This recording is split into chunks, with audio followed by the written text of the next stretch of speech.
જે મને આનંદ આવ્યો સુબોધિનીજીમાં, પછી તો એક બી દિવસ એવો ના ગયો કે મેં સુબોધિજીનું પાન ન કર્યું હોય. અને એમાં જે વલ્લભે 7 રીતે જે અર્થ બતાવ્યા છે, અક્ષરાર્થ, શબ્દાર્થ, વાક્યાર્થ, શાસ્ત્રાર્થ, ભાગવતાર્થ, જે આપણે કોઈ દી સાંભળ્યું ન હોય, અને જે એ રસપાનનો મને આનંદ આવ્યો. ત્યારે આપણે નોકરી કરતા હતા એટલે આપણે હાયા કરતા હતા. વૈષ્ણવ મળે ને ગળામાં કંઠી જુએ અને નોકરી કરતા હોય એને આવી ગયા હોય પોસ્ટ ઓફિસમાં, અંદર આવે ને જોવે કોઈ છે નહીં, એટલે આપણી યાર થોડી આવી વાત તો એને એમ કે ઈલાબેન વૈષ્ણવ રાજી હરામ બરાબર મને કાંઈ સમજણ પડતી હોય તો. પણ એ બધાએ મને સંવારી ભગવદીઓનો સંગ મળ્યા પછી જ આ બધું.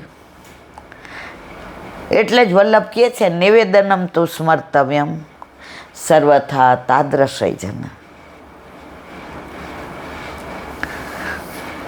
તો આજની તારીખમાં સુબોધિનીજી વાંચીએ એટલે પહેલાં સર્વોત્તમ સૂત્ર બોલવાનું.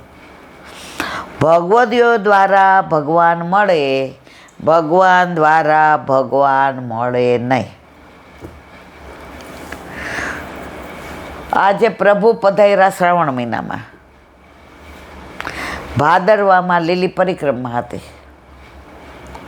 એટલે બધા હું ત્યારે પરાણે 35-38 વર્ષ કે 38ની આવીશ, અને આ બધાય 60-70 ઉંમરના. હવે મેં પાલ જોયેલા નહીં, ભાદરવામાં લીલી પરિક્રમા ને બધું. મને કે હાલ, મેં કીધું મારા 2 ટેણિયાઓ, મારી નોકરી. 30 વર્ષ પહેલાં તરત ટિકિટે થઈ જતી હતી, હવે આ બધું છે. એટલે તમે કીધું તું તાર જા, અઠવાડિયું છે ને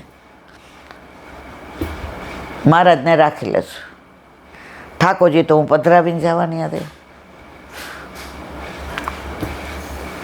તો ત્યાં ગઈ.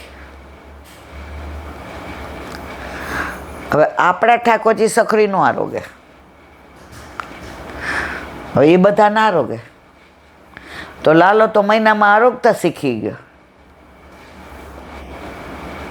અને અહીં આવીને આ બધાની કૃપાથી આ ભગવદ, જો બધાય ઉંમરવાળા હતા બધા, અને બધાય કોઈ લોટ લઈ આવ્યા હતા ને કોઈ ઘી લઈ આવ્યું હતું ને કોઈ ગોળ ને. પછી સવારે મને જા દૂધ લઈ આવ, દહીં લઈ આવ, શાક લેતી આવજે. પછી આ ભૂલી જાય, લે બેટા મેવો ભૂલી ગઈ. અને મને બહુ મજા, નાના હોય તો 2 પગથિયા દોડ ચડી ઉતરીને, અને ત્યાં તો સાડી જ પહેરતા હતા. બધું લઈ આવું. હવે 8-9 10મી હું એક બા રસોઈ કરે, અને 2-3 બા હતા ને એ બધા ઠાકોરજીને મને કે અત્યારે તાર ઠાકોરજીમાં અમારે. મેં કીધું કા? કે તારે બધી આ ટેલ કરવાને. એ ટેલ કરી અને કેમ સખડી ધરે ને કોર કરવાનું ને ઘી પધરાવવાનું ને બધું જોઈ લીધું. ઘરે આવ્યા મારા વાલાએ એવી કૃપા કરી, અરોગવા માંડ્યા. તો વૈષ્ણવનો સંગ થાય, વંચકોનો નહીં હો મારા વાલા. એ તો પાછા આપણને એમ કે વંચકો કેમ પધરાવ્યા, હું કામ ઠાકોરજીને નો પુષ્ટ કરાવવા. એલા બે નોકરી, છોકરાઓ નાના, પણ ભગવદીઓએ આપણને સમાયેલા.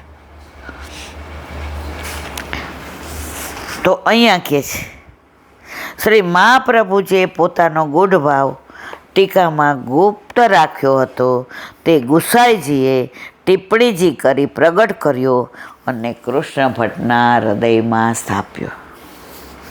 જેમ આચાર્યજીએ પદ્મા રાવળને ચંદન ચરણામૃત આપ્યું, તે લેતા શ્રી આચાર્યજીના માર્ગના સિદ્ધાંતની સ્ફુરણા થઈ.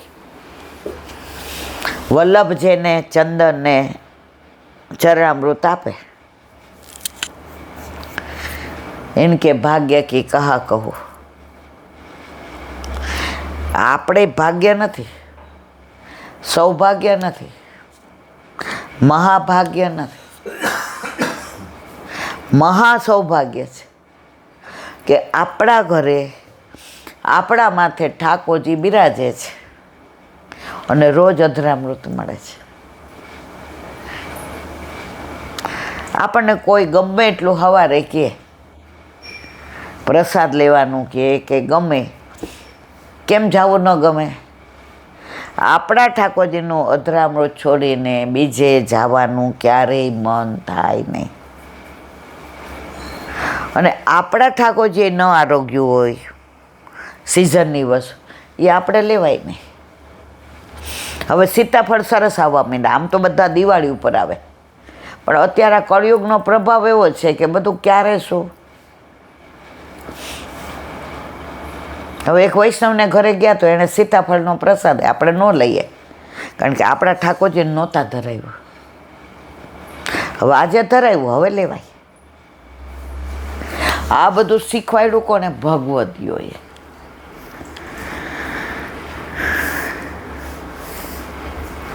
કૃષ્ણ ભટ્ટ ગોકુળ આવ્યા, સાથે કણબી વૈષ્ણવ પાછળ આવતો હતો. શ્રી નાથદ્વારામાં ગુસાઈજી સ્નાન કરી ગિરિરાજી ઉપર પધારતા હતા.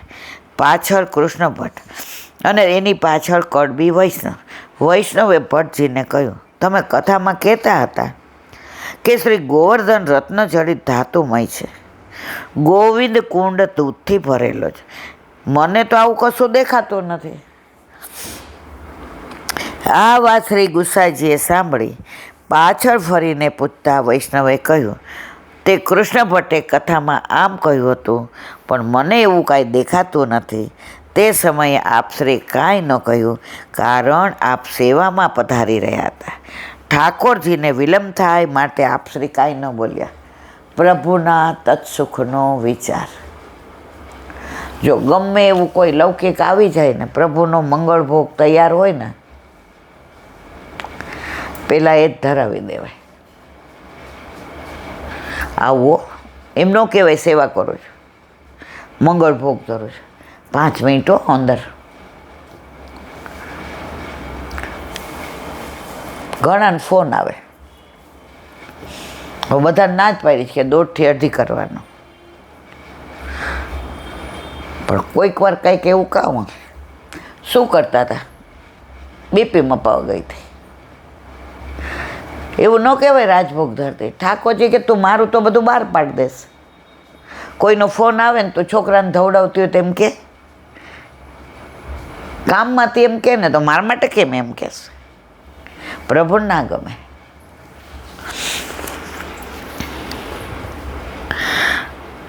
રાજભોગ આરતી પછી આપ શ્રી નિજ મંદિરમાંથી બહાર પધાર્યા.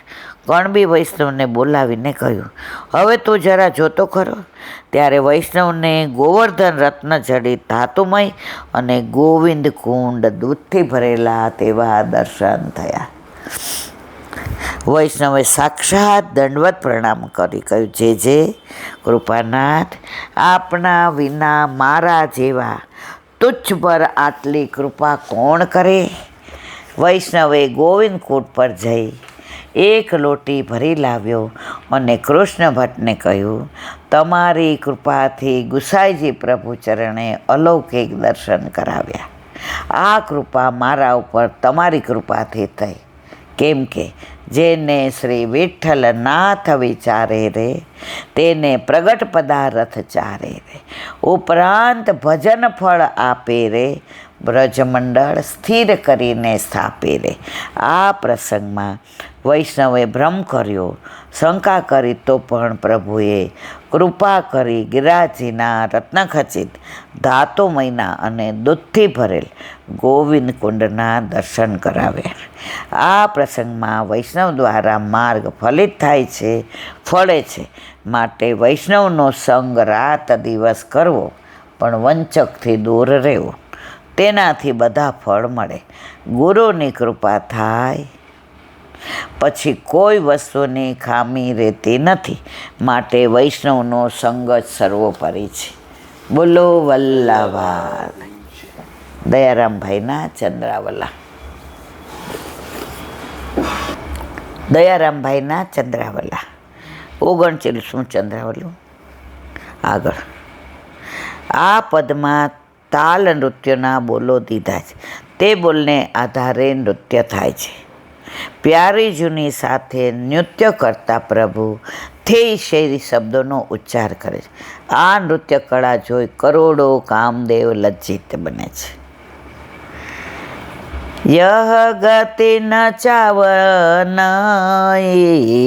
યહ ગતિ ન ચાવન, વૃંદાવન में रास विलास सुगबड़त सई, यह गति न चावन, भांति भांति राग गावत स्वर अलापत के, उरपतिरप मान लेत ततता ततता थे,